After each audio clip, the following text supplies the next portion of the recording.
importantly, this is about, I think, the fact that for you all to have a understanding, especially the first timers or the ones who have not seen the portal up close, how different schools work, right? So you have to first realize that after the first CAPID portal application, you make a submission, and after that, you have your, then begins the actual, festivities, because you have so many schools and you go and choose whichever schools you want from the program materials, and then you may do the required things for each school and then you submit it. So remember that the first time you submit a school, your application gets locked in, right? So the first time you submit a school, your first application your application gets locked in, most of the information.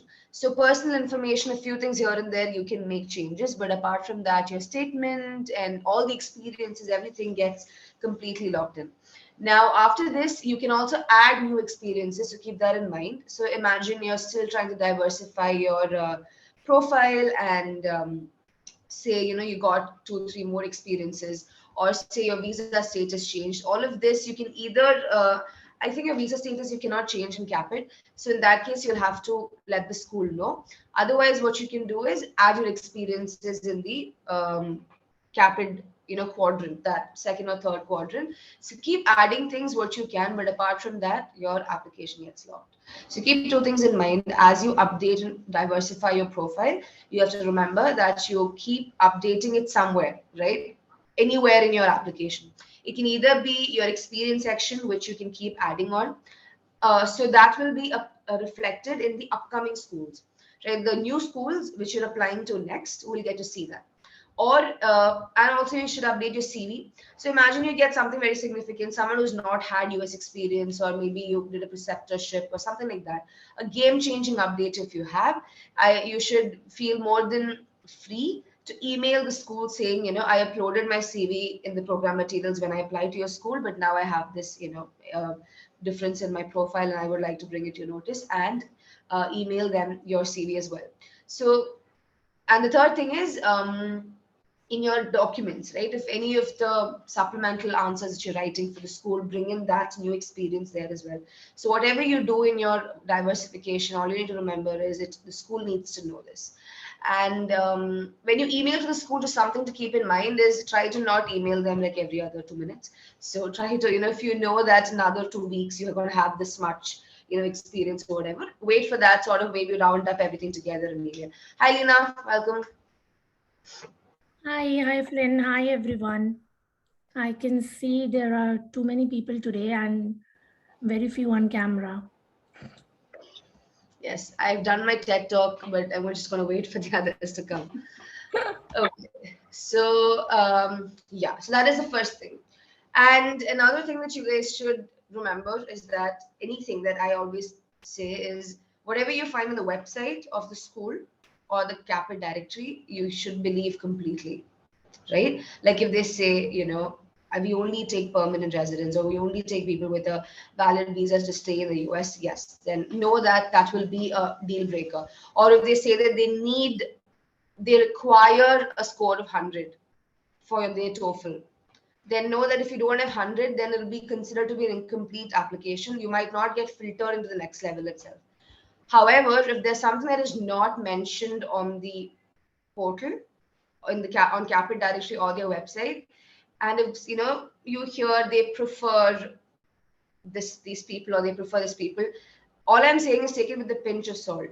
Hear it, yes, and there's probably some truth in it as well. But the only thing is, if you're planning to apply wide, you're going deep, then you can take your chances in a lot of schools, because some of them it's more like most of their students will be maybe from this category, but you'd still stand a chance. So whatever you don't see on the website or CAPID directory, listen to it, of course, but take it with a pinch of salt. If you know someone from inside the school, you'll get all the more information. But know that there's always a probability for you, even though that's the case. That's another thing. And for TOEFL, I just want to stress on this again. When I said a minimum score, there are 2 words, right? Required and then there's preferred.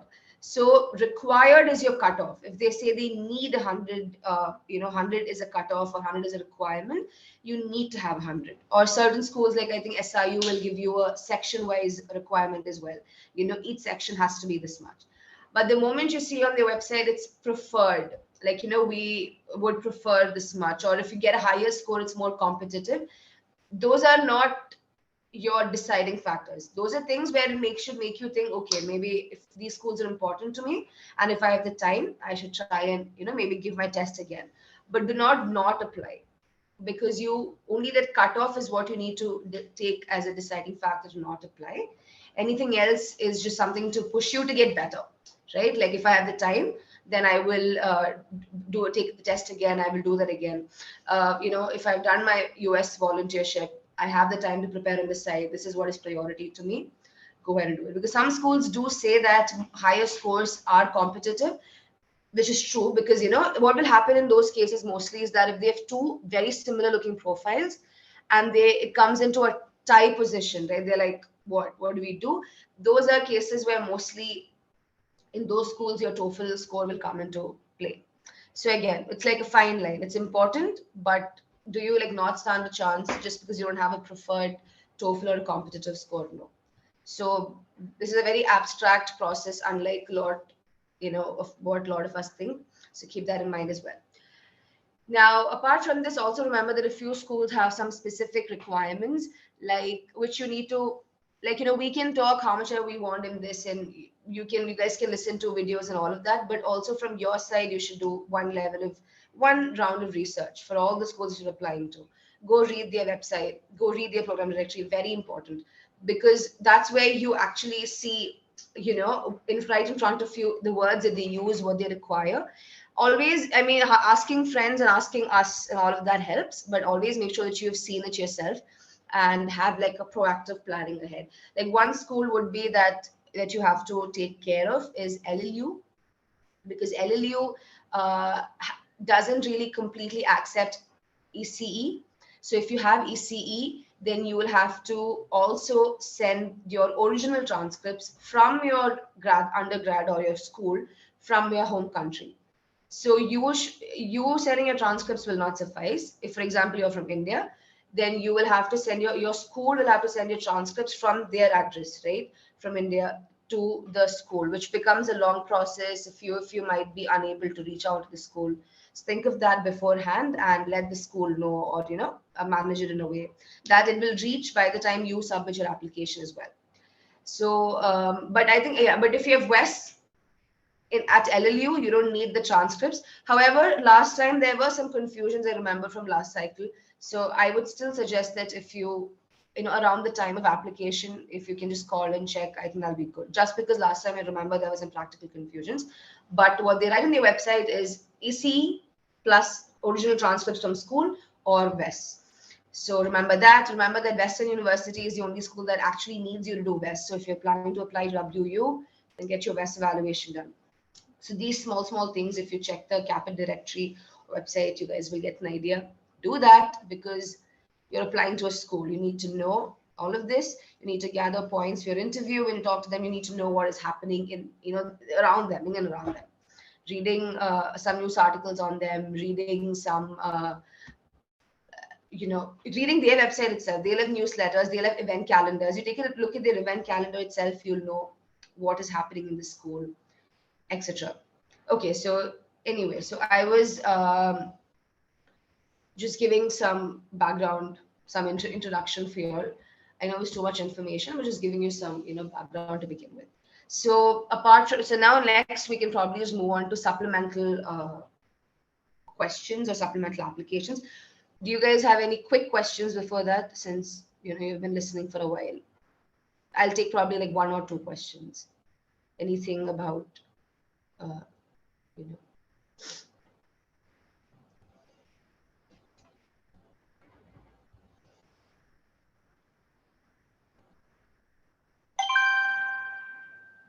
All right, I think we'll just move on. So hold on just a moment.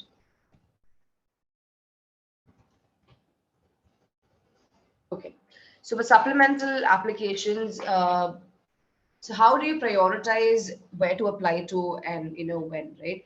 Couple of things that you can do is always list out your schools beforehand so that you will have visualization as to what all are your schools and what all are the deadlines, right? So remember that.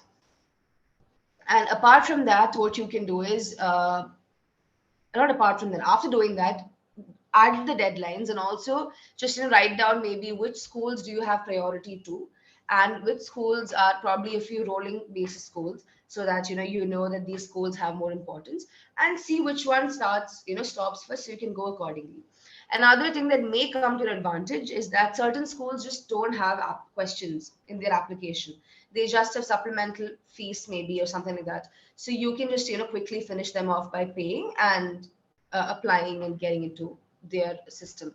So that also keeps, so once you've done that research, you'll know how much time will it take for you to actually engage in their supplementary questions. So as you see here, this is just a rough, not exhaustive, but a list of supplementary questions that a few schools do give.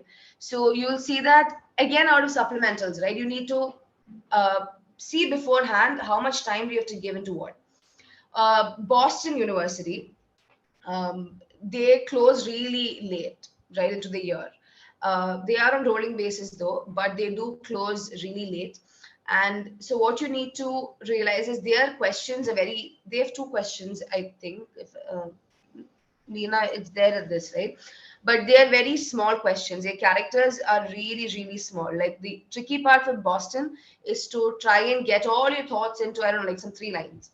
So those kind of things, it'll be easier for you to, there it is. See, it's like 750 and 300 characters is literally like just like 5 lines or something. That's all. So, it'll be easier for you to do or easier for you to finish. However, where your thought has to come in are schools like, out off the top of my head, LLU for sure. Loma Linda is one school that you need to, really sit down and think and make sure that you're, writing. Don't worry about the questions. Like, let me talk about LLU for like some time. I mean, for a little couple of minutes. LLU questions usually freak the hell out of people. If I can say that, everyone really, really gets dizzy seeing it, just because there's spirituality and just because they ask you openly about your lifestyle. So know that firstly, be open. You're allowed to. They're trying to understand how you are, how you fit in. What are they looking for? They're looking for to know that you are accepting of everyone. They might have something that is considered to be conservative, maybe they're what they believe in, but are you okay with that? Are you okay to think that some people can have extreme beliefs, some will not, some have moderate liberal beliefs? I'm okay with it, and I will come in, abide by it, and I will mingle with my friends or with my peers, and I will do what I have to do.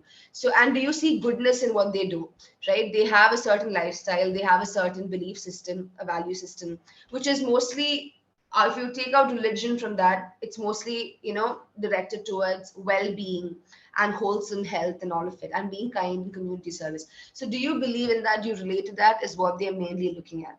And for LLU, I would urge all of you guys to watch a few videos or listen to LLU students speak.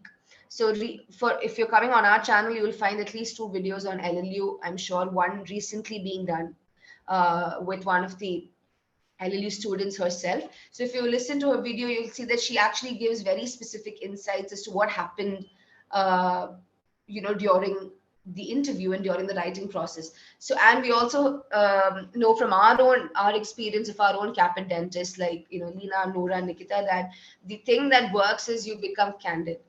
You tell them what it is, you tell them how spirituality has been for you, if you probably had some memory in your childhood. The most important thing is to sit down and think how you can project it in a way that strikes off these 2 things, shows them that you're an open person to any other belief system and value system, as long as it doesn't like hurt people, right? That's the final thing that should be like a filter. And the second thing would be to make sure that you tell them that you will gel and you will mingle with people. So that's LLU. So one school that you really need to, sit down and think is LLU. And a little apart from that would be something similar though, would be, I think, UPenn, because UPenn also does have sizable answers. They're very specific things and sizable answers. So see, what did you most enjoy? Okay, one more thing, but before we talk about this, mostly all the schools have same questions this time as well. This is last year's compilation. So here and there, we'll have to, you have to still, it's always safe to go back to the website and check and ensure that it's not been changed, because a few schools do have a practice of changing the supplementals, every year, or maybe adding one question, etc. So here for UPenn, you see that they're all 1,000 words, which is quite a big chunk of information to write. So for all of these kind of schools, make sure you sit down and think of these things before, right? I would always suggest don't rush it to the end, because if you do that, then your thinking process will not work as effectively. So you're gonna, rush through it, and then you might not get a good final result. And supplementals are important because the schools, that is their school specific window into knowing what kind of person you are and what are you thinking about and what do you have in mind. So remember that school supplementals are important, and it makes sense for you to actually spend time on it, just like your SOP. So remember that. I think Leena's showing the videos that may be there. Like, as you guys know, we have student series on our, if you guys have been on our channel. So in that, you will see each school, students coming from each school and talking. So you're, bound to find something very raw and original from their experience in the school, in those videos. So make sure that you take a look at any videos, right? Come across information and experiences from them and incorporate that. After UPenn, I would say UCSF is one, right? So UCSF is also a school that has a lot of information, and rather a lot of questions that are very specific. And also 3 of them are clinical questions. So when you write clinical questions, remember that you need to specify, you need to talk about clinic.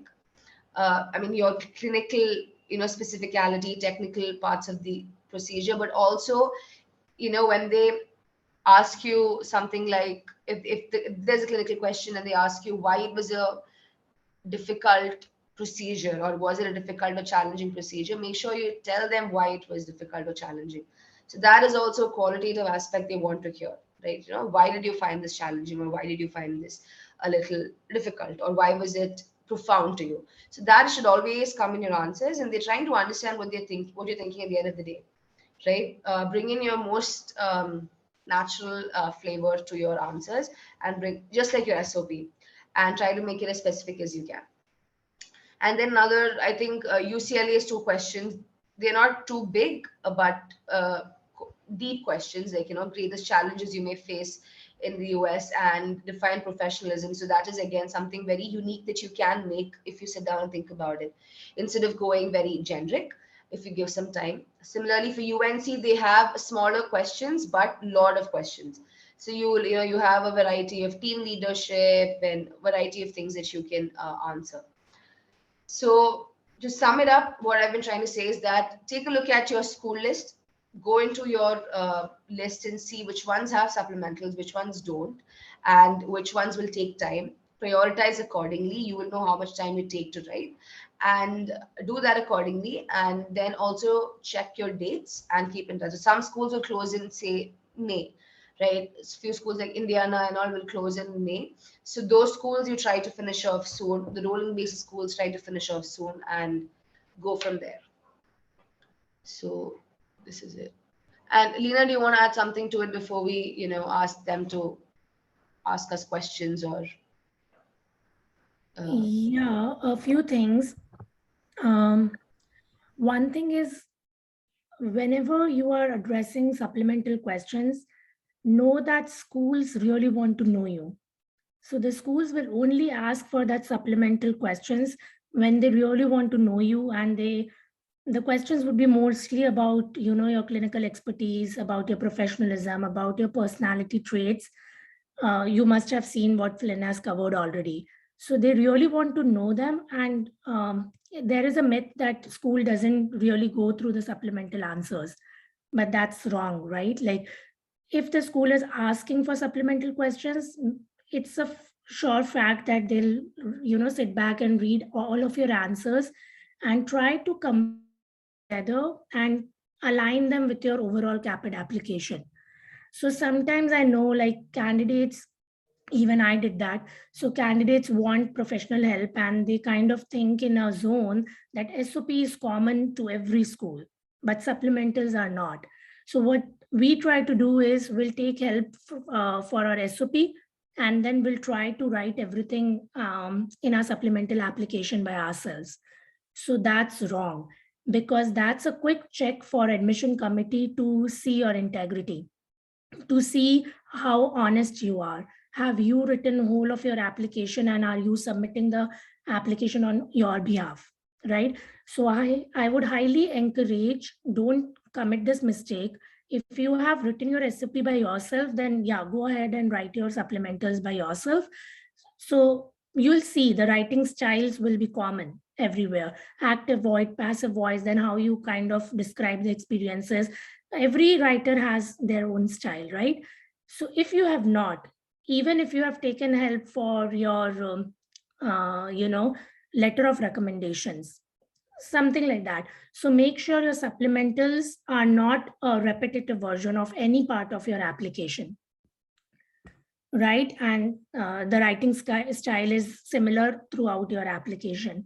So school will believe in you and they'll kind of want to know you more. UCSF is highly clinical, so they just want to know how much experience do you have on restorations, on processes, on RPD designs and everything. So obviously not like a literature person can write that, right? You have to provide content for that. If we talk about UPenn, it's very, very lengthy. I remember me writing supplementals for my UPenn. Karthik's video are great. Like he has literally made videos on each question, how to answer, how to think about each of the content. So you can watch those videos and write UPenn. So mostly I think Flynn has covered everything: UPenn, UCSF, then Alabama, then UNLV, CU is already done. um, Yeah, yep. I think it LU. reminds me of the schools which has SOP. That's another thing. So like just like how CU did, another school. So CU is now over, but similarly, another school now that has is UMN-Pass, Minnesota. So they would ask for a statement of purpose separately apart from the main CAPID SOP. So you can use the same CAPID SOP would be the same, of course, for every school. So when any school asks you for a different SOP, remember again, treat it as partially as an SOP and partially as a supplemental answer question, right? So which essentially means you should put information about your life and all of that, your challenges and all of that, and your I said challenges because UMN specifically says challenges on their website. But in an SOP, usually you would write strengths and your what you believe in, what you as a person, all of it. So that is one part, a standard SOP. Second should always be why that school, right? You should tell them, you should convince them that, guys, I really want to get into your school, and this is what I like about your school, because that's why they're sitting and reading your SOP as part of a supplemental application. They, along with all of the other information, they want to see why you want to be a part of their community, why be a part of their school. Again, here what comes in picture is just some research. Like again, if you're probably wondering why is Flynn stressing on research, I'll obviously do research, is because over the last 3 cycles we've seen that a lot of applicants, the reason being they're really busy. Like you guys are juggling about 3 things at a time. You're probably volunteering, you're probably doing shadowing, and you're doing the application, which is a full-time job. And then you have your own life to take care of. You have your, family if you have, or your friends, I don't know. So all of that. But you need to take some time and do research about school. We've seen so many of them not doing that research and just asking the person who's writing for you or helping you to write about what you like in the school. I would strongly advise against that. It can feel repetitive if you're applying to 20 schools. I know it's difficult to sit down and think why you want to join a school, but think from their perspective. They want to know why you're coming to their schools. That is important. Look through the news articles, look through their website, see what in their events and what in their curriculum, what in their faculty. Sometimes you guys can, see faculties members that you've probably been admiring or you would like them to mentor you. So all of this you sort of, compile and then decide what should come into your SOP. So SOP is something that you need to remember because that's again a comprehensive answer, right? You'll take time to write it. So that's something else that you need to keep in mind. Just adding on to what Lena was saying. And yeah, this is what basically it is. Try to keep your supplementals also specific, so that they'll connect with you. They should connect with you in everything that you read, be it your COVID answer. There's that question that asks you, how was your COVID time for you, right? So from that answer to anything, recently I was talking to a Nebraska student and she was telling me that, she got invited and in the interview, she was asking them, what about my application stood out for you? So obviously there was a lot about the applications that stood out for them. But that interviewer, without thinking, told her that your COVID answer really stuck with me. So, I'm saying that one thing somewhere is bound to, if not, it might not be a deciding factor, but it's bound to stick with them and they'll remember you. All of this will help because all of you guys are striving for that one collected lot of seeds. So, even the smallest of edge will help you. So immerse yourself in your application. All right. I think we can just, we have another 15 minutes. So seep into questions and maybe we'll, give you some wrapping points in the end. Subramani, right? I hope I'm pronouncing that right. Hi, doctor. You can unmute and speak. Hi. First of all, thanks a lot for sharing all the insights. Just a small add-on question to what Alina told. For example, UCSF, their supplemental questions are based on the procedures. For example, how many indirect restorations have you done and all that. So let's say you haven't done a particular procedure and your count is 0. So do you advise being honest with them and telling them that we have not done anything? Or does being honest, exclude us from getting selected? For example, we haven't done a particular procedure and we are out of the competition. Is there anything like that? You actually read my mind because I don't know if you guys noticed. I was thinking, as I was talking, I was thinking to myself, when Lena was talking, I thought of something to mention, but it just left my mind. It was this. So this has happened last cycle, right? Do you want to take this, Lena, or should I? The answer is very obvious. I would say you take it because it's about honesty and you are best at it. Subramani, like I absolutely understand the question. Like I see where it comes from. Like, you guys are thinking about every aspect. You do not want one thing to go wrong. So I completely understand where the question is coming from. But me being outside the application process, speaking to all of you guys, speaking to people who've gotten through this admission, hearing from admission committee members, admission reps, be honest. There's no other question there. Be honest. Everything is about how you position yourself in your application. You haven't done it, it's fine. So tell them why. Probably in your home country, you do not have the opportunity to, do that particular procedure. It's okay. Tell them that. Or probably in the department that you were working, you did not have an opportunity to do it. Or probably the clinic that you worked in was focusing more on a particular kind of procedures or one specialty. So you did not get a chance to do this. That is absolutely fine because that happens. No, they know that a few people do not have this kind of experience back in their home country. So don't worry, be honest and just tell them that no, I've not gotten a chance to do this. And tell them, I would say it'll be nice to give them the reason in one line. Like, just as a continuation of your answer, just say that this is the reason. Like, so I'm looking forward to, doing more of it when I'm in the US or I'm, observing these procedures where I'm at in the clinic, etc.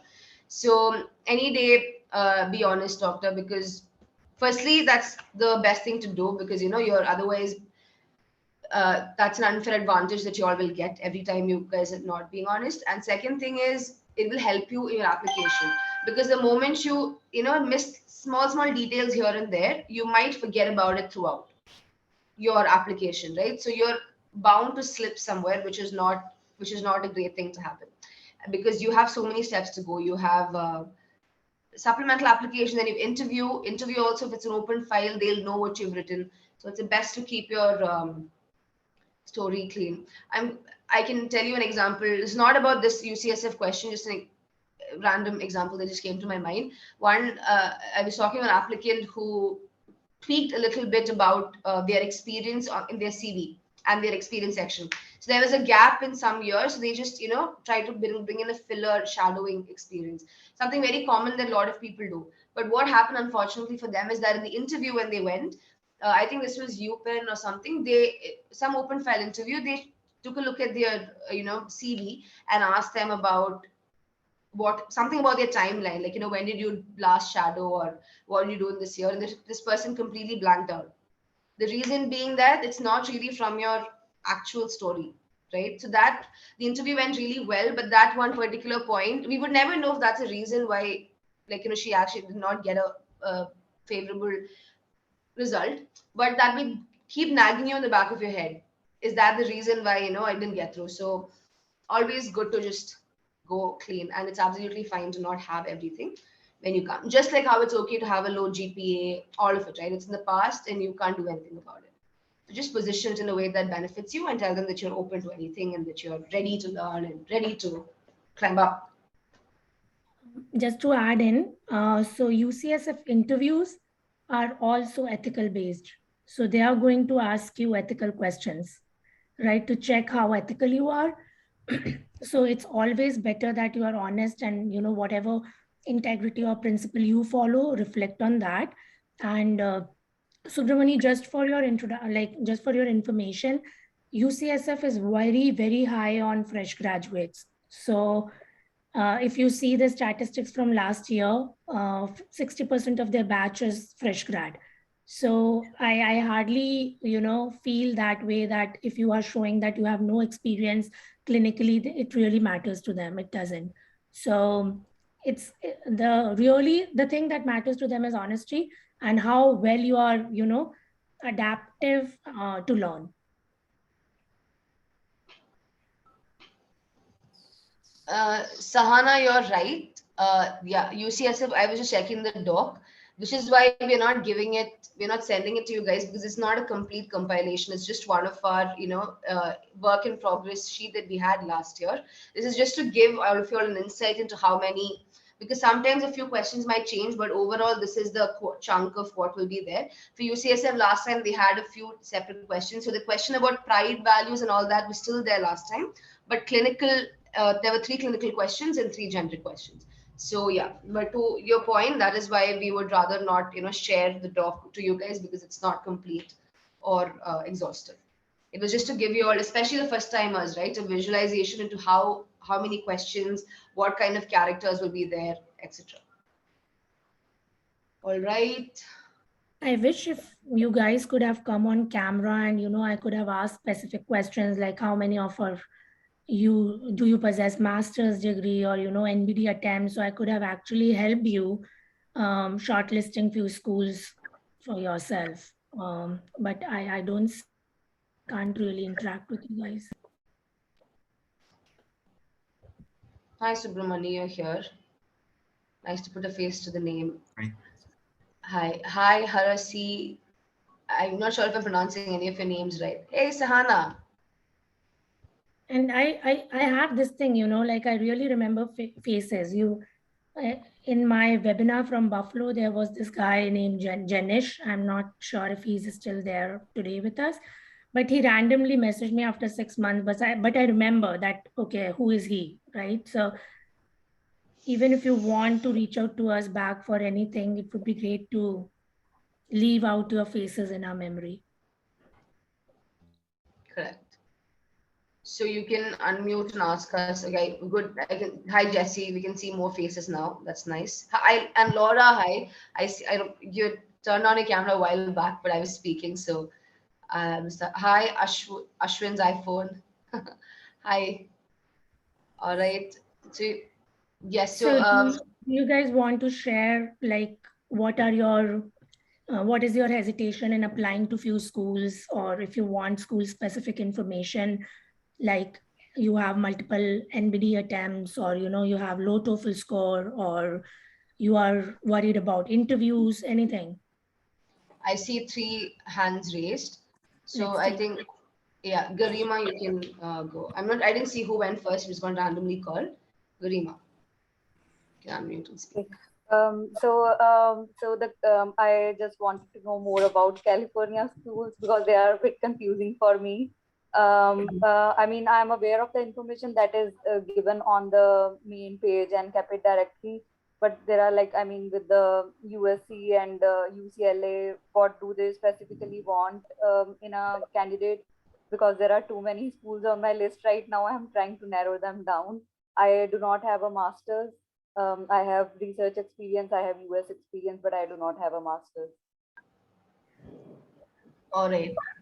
You should definitely apply to UCLA if you have research experience. That doesn't mean to people who doesn't have US like research experience don't apply. But because you are based on West Coast, I would suggest you to apply to UCLA, I mean, and USC, consider that as the least value in your list if you don't have masters. But again, you have research, so you might, hold a chance in USC as well. So Californian schools in general are very competitive. They need 3-figure TOEFL scores, and they are on rolling basis. If I talk generally about Californian schools, so make sure you are, dropping in your application by March end, and prepare well on your interview skills, as in how you present yourself. So all the Californian schools generically, they want chilled out people. So, don't frown yourself too much in interviews and relax yourself, drop your shoulders down and talk about who you are, how you tackle the challenges in your life and all that stuff. Don't try to boast too much about yourself in Californian schools, right? Thank you. Harisi, I think you can go next. Yes, so my question is that I was looking for Indiana University and they have mentioned about 2 letters. So I'm here in US on an F1 visa. I did email them and they replied to me that they do consider applicants on an F1 visa. So since Caapid only has 3 spots for taking the recommendation letter, what about the 1 letter that they demand from community service from here, from US or Canada? So where does that letter go? In Caapid, or do we send them individually? Before I answer that, yeah, Flynn, you know that, right? Yeah, just a moment. You're not on visitors, right? You said F1, correct? Yeah, that's F1. Okay. Yeah, so yeah, this is for Indiana. Yes, that's a mandatory requirement. If you guys can't get that, then there's no point applying.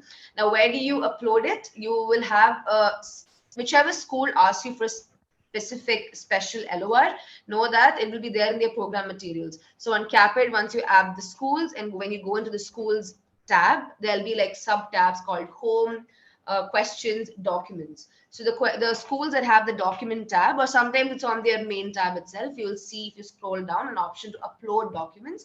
That's where you would upload this. So you would essentially have to get like a scanned copy and then upload it. That's what you would do when you open your application. Yeah, so that will go in there. I'll just go to Indiana. And I have another question. Does University of North Carolina accept students who are not citizens or who are not green card holders? Yes, it does. Okay, so it is you would advise to apply to North Carolina? Definitely. So North Carolina last year was little biased about residents from Charlotte, North Carolina, Raleigh area. So if you are in North Carolina, definitely apply to UNC. Even if you are not, I would say, yeah, you can apply to UNC. So again, like many things have changed this cycle because of COVID. Many schools were, preferring green card holders or citizens because of all embassy delays and everything. They had to defer students at the end moment. So this cycle, just go through the website and see if it's written, they only accept GCs and, citizens, then don't apply. If nothing of that sort is written, then do do take that chance. Yeah, last time that was a problem that a lot of people who were not residing in India did face. I'm sorry, I keep messing India just out of a habit in their home country because of this problem. Okay, Subramani, Ashwin, that you can go next. Yeah. Yeah, just a continuation to what Dr. Garima asked. So being someone with a master's, which all universities, which all schools do you think I should prefer first? I'm going to let you take that. Yeah, so USC, I would be very I'll just tell you the three names. It's USC, UPenn, and Western. UPenn, okay. Yeah. Yeah, I'll not blabber around. So okay. Thank you. So again, like we will say this after every answer because you guys need to know this, that these are understandings about the schools. No, these schools have not said anywhere specifically. So if you're applying to more schools, right? If you have the means to apply to more, apply anyway, because if you're applying to 15, why not apply to another 3, right? So it all depends on your circumstances, but because no school is going to openly say this, right? Like for example, at the virtual fair, Caapid fair that happened, the same questions were asked, for example, to UPenn is one school that Lena mentioned, right? They very specifically said, no, there's no preference. Every application will be reviewed holistically. So which means, yes, they might have an internal preference, but a few students will come out of this loop. So like Lena said, apply to UCLA if you have research, but does that mean the others should not? No. So depending on your, if you can go all out and wide, just do that. Except for those, like for example, UPenn says recently, I think last cycle they changed on their website, saying that only people with a valid residing status in the US to study or work will be accepted. So now that school, that if you don't have that visa, if you have like say a visitor's visa, you cannot apply. So then there's no point in applying because that's a cutting off factor, right? Your filtering factor is different, preference is different. So make sure you guys remember that. And one more small question. Yeah. How important is ADAT for Michigan? Is it like do must, or is it like preferred? It's preferred, but I would say being the only school that considers ADAT, or only school, if I'm not wrong, one of the very few schools in only school, I would suggest that you take it because it increases your chances, because not every student takes an ADAT, right? But Lena, you want to add on to that as well? Yeah, I would add on to that. So ADAT is preferred by many schools, right? I would say accepted by many schools. So we ourselves had Dr. Nikita in our team. She didn't receive any invites in her first cycle, but she took ADAT, and the next cycle she received 10 interview invites. So not just Michigan, and now she's in Michigan. So not just Michigan, but if you have, anything extra than other pool of the students, it would be great. And why not ADAT? So if you're giving ADAT, not just target Michigan, you can apply to all other schools as well. It will make sure it's more than 500. So yeah, it will add on to your profile, and more than 500 or 580, 500, right? 500 is a score that will be considered to be competitive. Thanks, Subramani. Next, Ashwin's iPhone. Yeah, hello. Thank you so much, Dr. Lena and Flynn, so much. So I would give a brief background about my profile, and I would like if you guys would like to suggest something. So I basically live on East Coast. I'm on H4, work visa valid. I've done my master's in pediatric dentistry. Just a moment, Ashwin. Also, Sorry. Can I know your name? Is it Ashwin? I'm Snehal, his wife, actually. So my phone was on the Snehal, car. It's you. Hi. So my phone was car phone for the map. No problem. I just wanted to know the name. Can I I'm just saying this now because if you just want to know more about like your holistic profile, that's what you're trying to understand, then can I request you to give us a call, and so we can take some time and look through your discuss with you and who likes more of clinical experiences, since I have a 6-year clinical experience back in India and in US combined. So Ashwin, you can apply to almost all the schools. Okay, so are you from India? Yes, I am. But I've been in US I'm married here, so yeah. So your 6-year experience is from India or from US? 4 years of US and 2 years of 4 years of India and 2 years of US. Yeah, so the competition that you are in with the pool of other Indians, people apply with 10 years of experience. Even I was one of them. So if you are asking about clinical experience, I would say all the schools prefer that, especially when COVID era is over. They want people who are already, clinically oriented and knowledgeable. So you are good to apply to all the schools. Okay, thank you. Okay. That and helps. Taking up Asma's question about low TOEFL score, so 100 is considered like a gateway to most of the schools, especially the Californian schools, Asma. But Buffalo, UPenn, then Western, Oklahoma, I have few written down here, Marquette and University of Florida. Those are like from 90 to 100. So those are the schools you want to chase. Apply to those schools and then definitely, send up your updated scores through emails. Yeah. Yeah, I think Sahana is next. Sahana, and the ones who've already asked a question, if you all can remove the palm, it'd be really helpful. We will, I think, go on for another 15 minutes maybe. Sahana, go on. Yeah, the same thing like for the UIC also, like they would prefer the like US citizens and residents. Is that right? Yes, it is. Okay. And USC also, like they will prefer the masters, right? As you were mentioning before. Oh wait, you are asking about USC or UIC? At first I asked about UIC. Now I'm asking like USC about the masters. Yeah. So UIC has written on their website, Sahana, that they prefer anyone in the US on a legit visa. So even if you are on F1 or H4, you can apply to UIC. And USC, yes, it prefers masters. But one person in the whole batch would be like bachelors. Same goes with UPenn. So there'll be people when they'll accept DDS or just bachelors, but then you need to have tremendous profile to apply and to compete with them, like research, publications, some many reviews and all that under your belt. Okay. Thank you.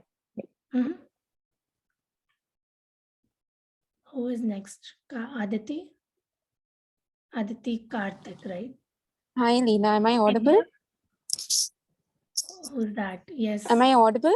Yeah. Yes, you are. Yes, you are. Aditi Karthik. Yeah. Hi. I'm actually, I'm still doing my internship. So I believe my profile is incomplete. I'm still building on it.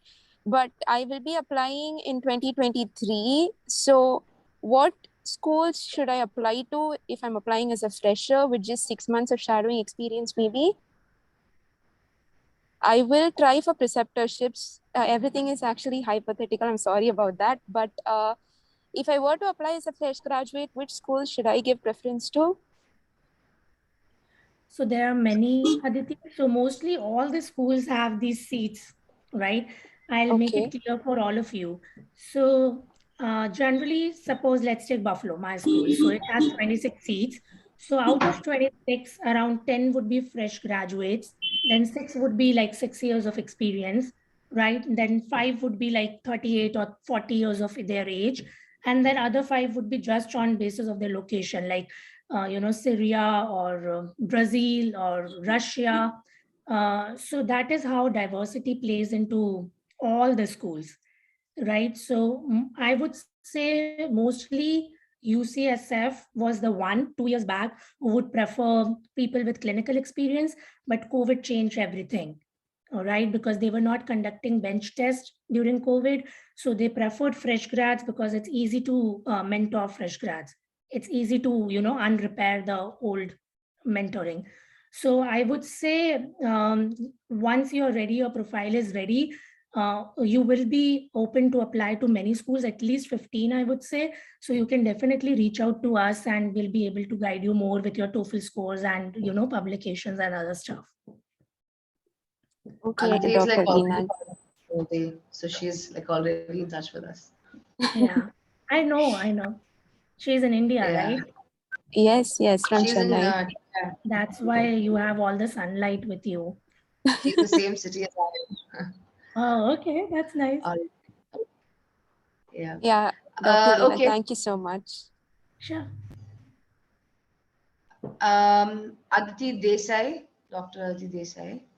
Yeah, hello everyone. So I have a question. So I am a re-applicant this year, and yeah, I am applying on B1, B2, like visitors visa. So I don't know, I maybe in the first cycle I just applied to Colorado, and then in the second cycle I applied to many schools, but I did not get invite.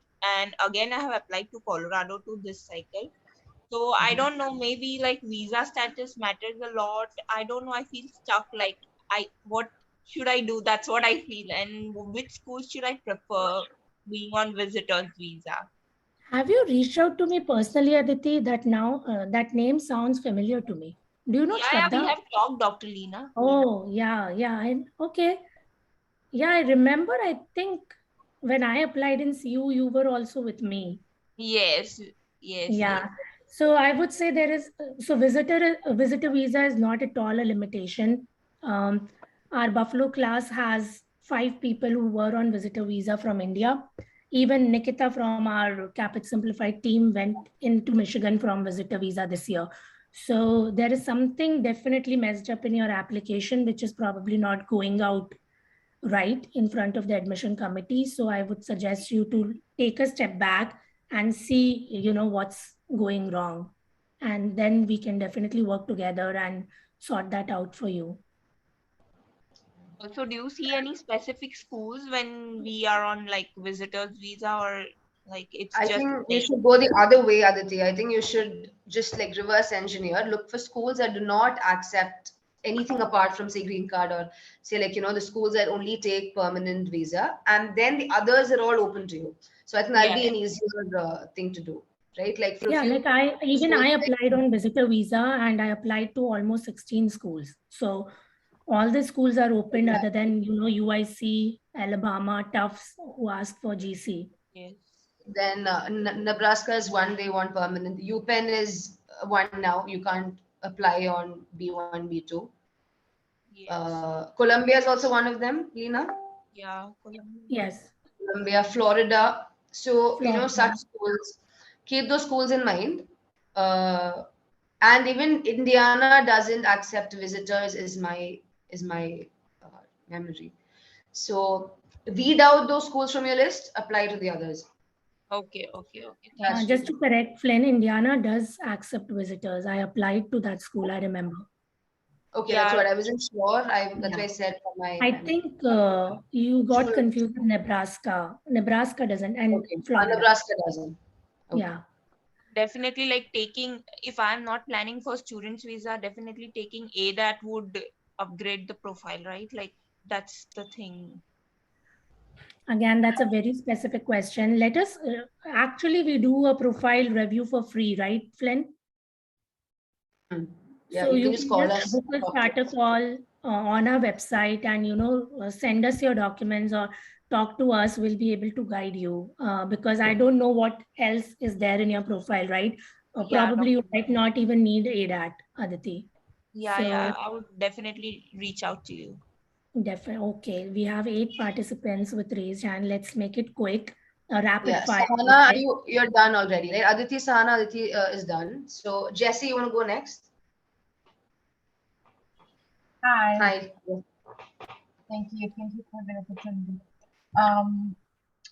So my question is regarding this experience. I do not have dental experience in my home country because I moved here in 2010, but then I had to go back to finish school there, and I graduated in 2014.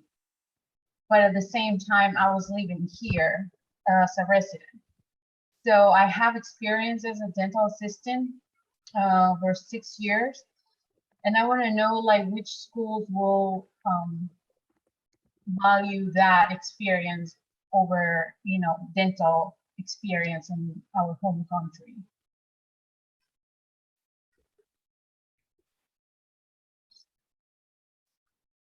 Hello? Yeah, we can listen. Flynn, do you want to take that? No, you can go ahead. Actually, since I was just focusing on the chat, I'm sorry, I was trying to answer. So, I didn't hear you. So having dental experience is always good because that can justify why you are in dentistry, right, Jesse? But you have that, you must have that reason, one. So if you have that reason already and due to some circumstances you were not able to practice dentistry, then you can project it out loud in your SOP. So there are schools like Minnesota, like, okay, it's not coming up in my mind now. Not Indiana, but Minnesota, then Buffalo is also one, then one more school. So they don't really focus on your GPA, on your, back home country dental experience, all those things. So you will be good to apply to those schools. And what do you suggest the ones that accept only residents or citizens?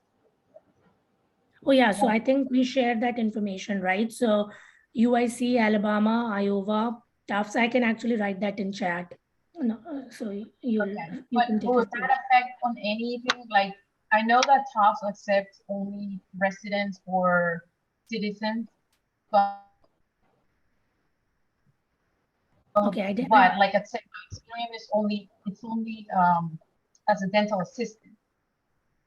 Jesse, you got cut off in between. Can you just repeat that once? Oh, can you hear me? Yes, go on. Okay. What I was saying is, like, I know that Tufts University accepts only residents and U.S. citizens. So I'm a U.S. citizen, but like I say, I don't have dental experience in my home country. Will that affect, or it will be good if I apply a Tufts with my 6 years of dental assistance here in the U.S.? Yeah, again, like you said, you have citizenship, right? Yes. So having a DA experience is great. UPenn is a great school for you. We have Dr. Nasreen on board with us. She had DA experience for like 6 years and she's in UPenn now. And UPenn also has this extra letter of recommendation from a US dentist. So anything that is more of US experience is entertained there. Okay. Yeah, this year I applied only to a few schools. I didn't get to apply to UPenn, and I have 2 letters of one of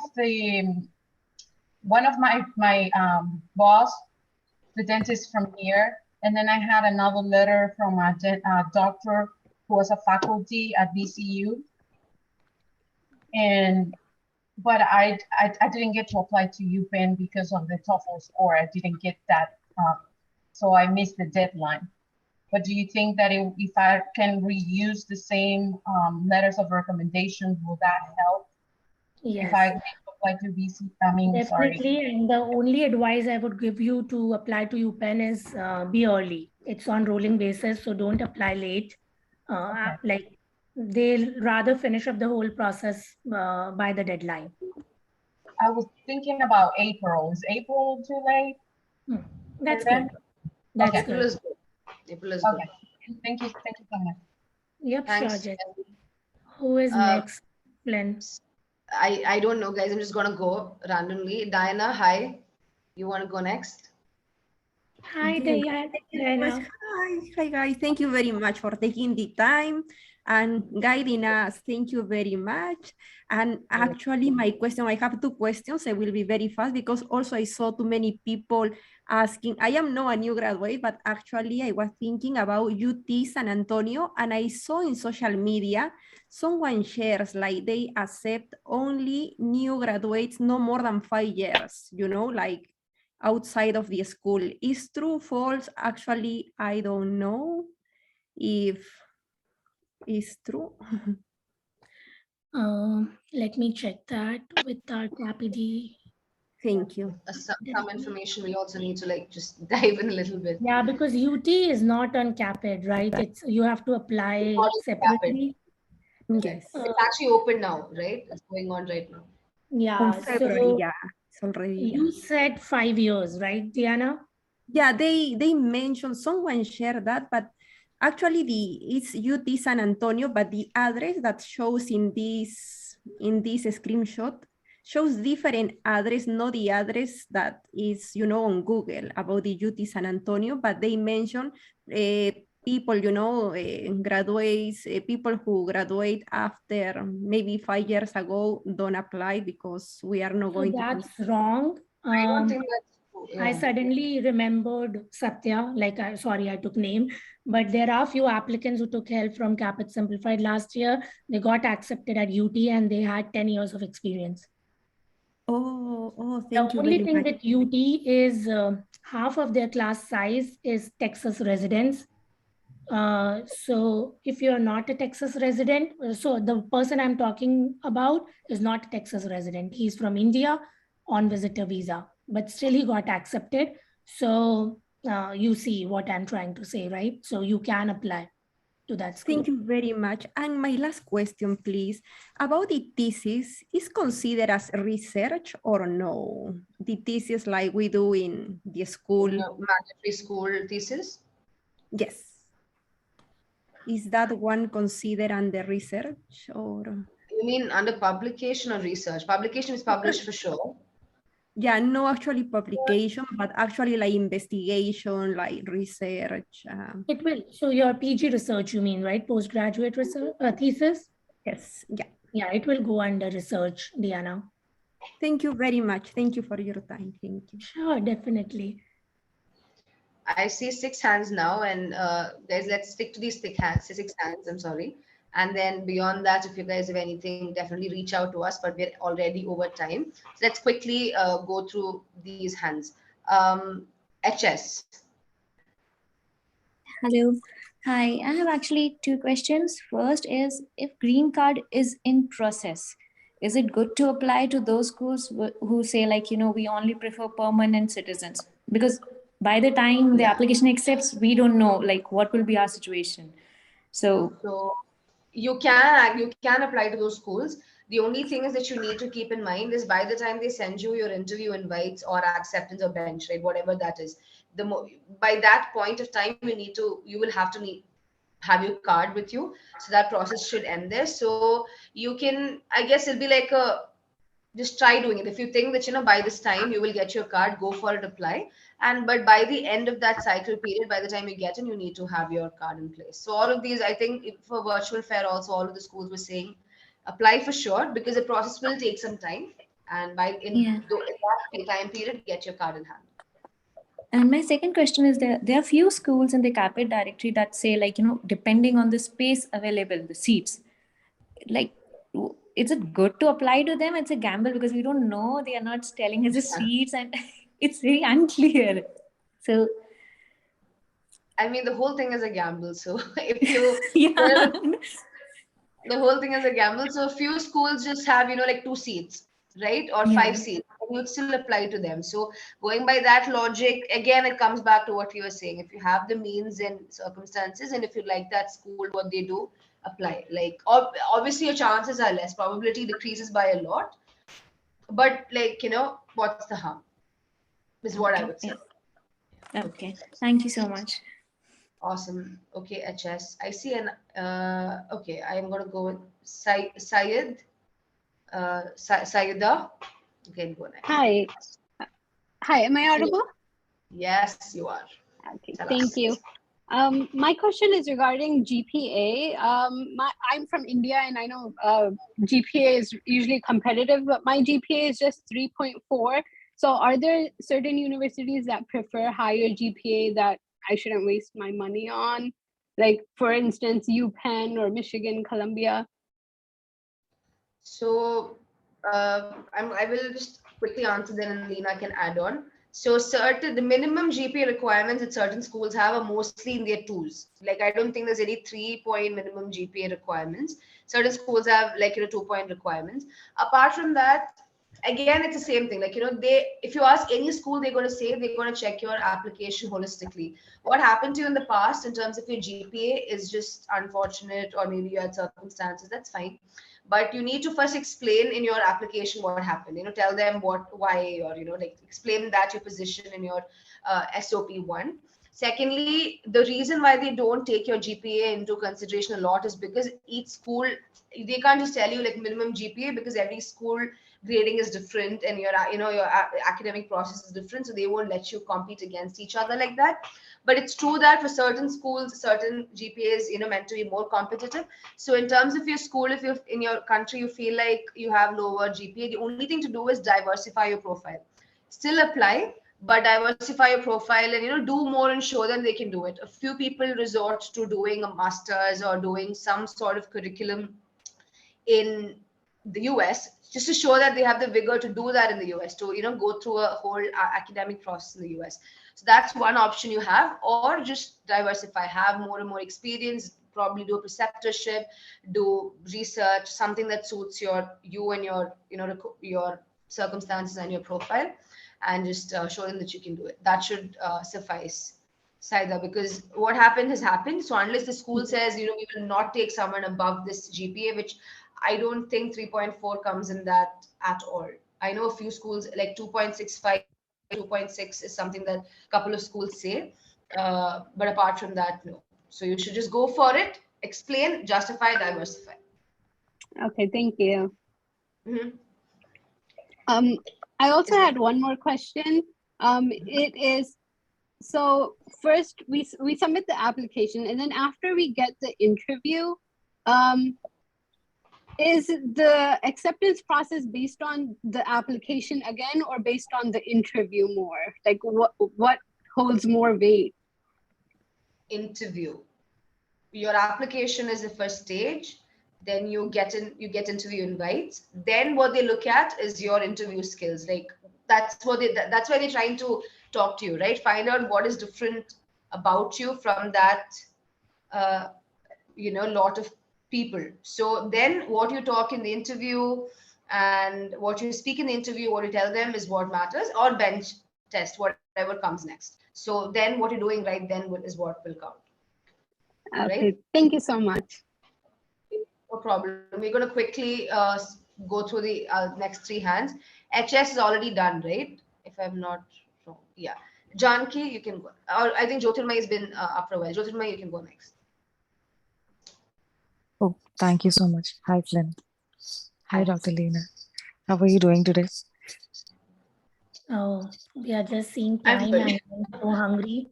I didn't have my dinner and we are already 10 minutes. Oh, so sorry about that. Sorry about that. Shoot your questions. Come on. No, please go. Yeah. Okay, I have one question. I just wanted to share my profile really quick. I have attempts in my boards. Also, it's been a while I graduated. And because of my personal situations, I have some gaps in my profile, like building experience in the US and things like that. However, for the past 2 years, I've been trying intensely hard to work on my overall experience than what I did before that. So do you have any suggestions or advice that I should apply to only certain schools that you think of? No, it sounds to me that you're open for every school, except for obviously the ones that have mandatory requirements, because you have had some gaps, but you've been trying to fill it, right? So even the schools that say clinical experience, right? Like clinical experience is important, all of that, but we have heard people go in from both spectrums, people who have fresh grads, who have no experience. I know people, I remember applicants who have had say like 20-30 years of experience and still making a shift. That's also there. Few people have had gaps and still get in. So what's more important at anything, Jyotirmay, and all of you guys, is to bring in that, when you write, tell them that this was my situation and this is what happened. But from the time I got done with it, I've been doing all that I can to, to make that better. So you should definitely just go ahead and apply it. I'm obviously saying this from a general perspective. Unless we like specific things, then we can talk about it later. But yeah, otherwise, just go on and ahead and apply. Okay. All right, thank you. The one last question I have for you is, I'm not sure if this question is appropriate to ask now, but because we are talking, I just thought I'll ask. Do you know if Colorado University is done with sending invites for the year, or? No, they're not. Only one batch is out. There'll be 2 more batches. So, if you all have applied, you should do not lose hope yet. Only one batch is sent out. Okay. Yeah? Thank you so much. Yeah. Yes, Janki. Come on. Hit us with the last question. All right. Hello. Actually, I'm on H4 visa, and I have 2 years, 2 year of experience of India and 3 months of shadowing experience just on the US. So I want to just narrow down my list. So can you suggest me universities where I should apply? You're on mute. I would actually say all of you, I know you have too many questions about what schools to apply. You all want to save some bucks and go out for shopping, buy some makeup or blazers for yourself or some, shoes, good shoes. But that's very, very wrong on our side to just give you, few schools, because I believe whatever we'll say, you'll believe in that, right? So we don't want to give you an incomplete list. We do have a service where we help shortlisting the schools. You can actually, I'll share the link on the chat for booking a starter call. That's free. So you can call and, as far as we can help you on a call, we will definitely would like to help you there. Yeah, that'll be Okay, thank you. just to briefly answer your question, like it's what I was telling to the previous person as well. Like, it's applied to almost every school. Like you said that you have experience, right? So you have experience back in your home country. You are volunteering now. I mean, you're shadowing now. Try to get more volunteering. Maybe do DA or DA definitely is like one step ahead. So try to do all that, but sounds like you can apply it to every school apart from the ones that may have any conflicting requirements on their website. But apart from that, increase your pool. But specifically, if you want to hear, then we can spend some more time and give us Okay, I just have one more question. I'm living in Georgia, so Alabama is nearest to the state, and it is mentioned on the website that they prefer a green card holder and citizen, but also mentioned that they also give chance to all candidates. So should I apply over there, or there is no chance that they can? Alabama. Have you seen a student series with Surud about Alabama? No. No, go watch it. So she has mentioned about the visa preferences and what all she has in her class. So you'll get a perspective on whether you should apply. And also I would suggest to all of you, so if you have like H4 is a questionable visa, even now I am on H4. So we are always, in a search whether we should apply to green card schools or we should apply to the schools that are open to all visas. So what I used to do, I used to call the school and check, would you accept this visa? Because I'm not sure if you have EAD or not, right? So the picture change if you have a work permit. So it's always better to call directly to the school and ask. Like UPenn also accepts H4, but it's not written on the website. So we also have a video on our YouTube channel where H4 has actually said how she got in at UPenn, right? So it's always best to call the school and make sure if you are eligible to apply. All right. Thank you so much.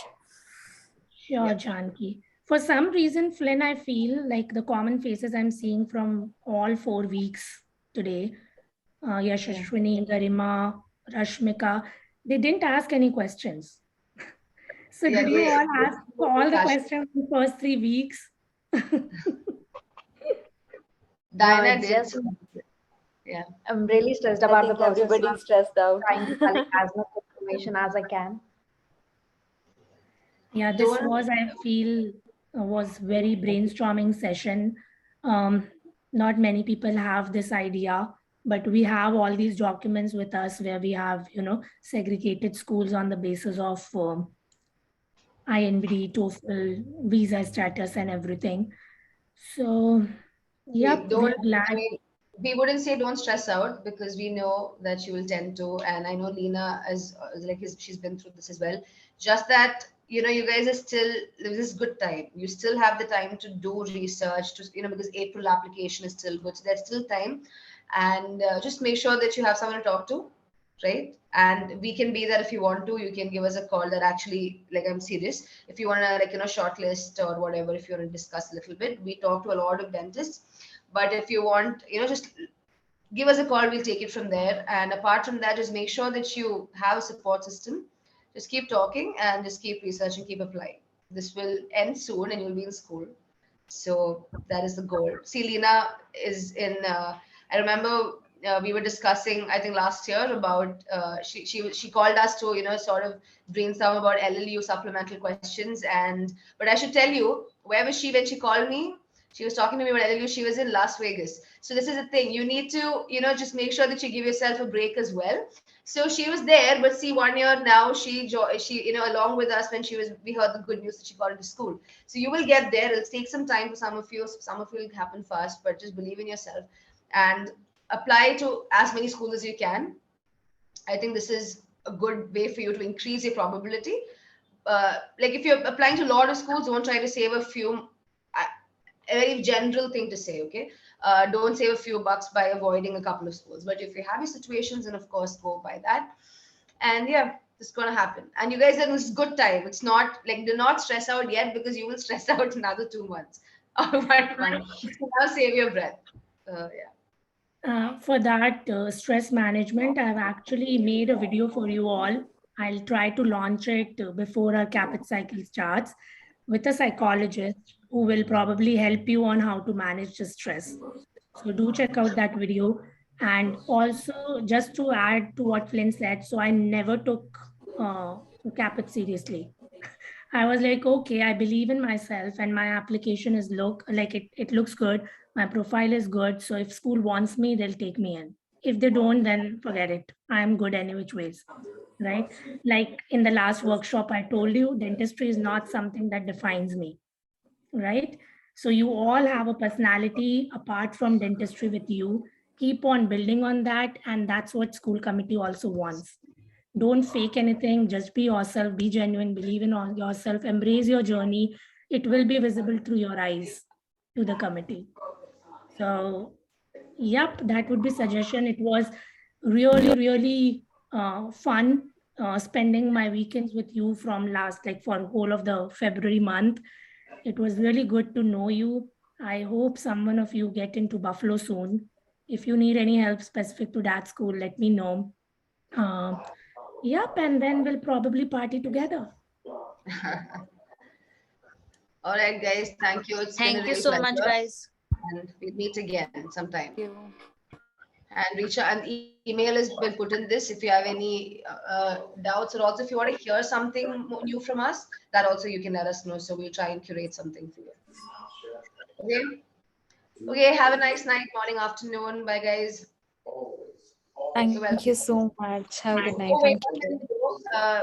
Welcome. But one thing that I would really love to see is if this was actually helpful and if you guys gain something out of it.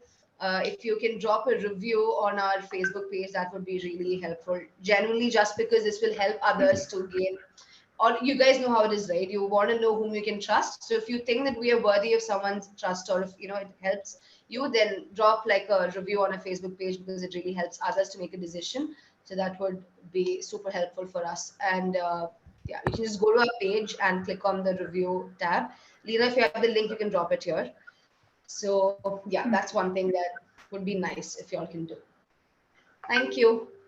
I think Lena's dropped the email. I mean the link if you guys want to directly.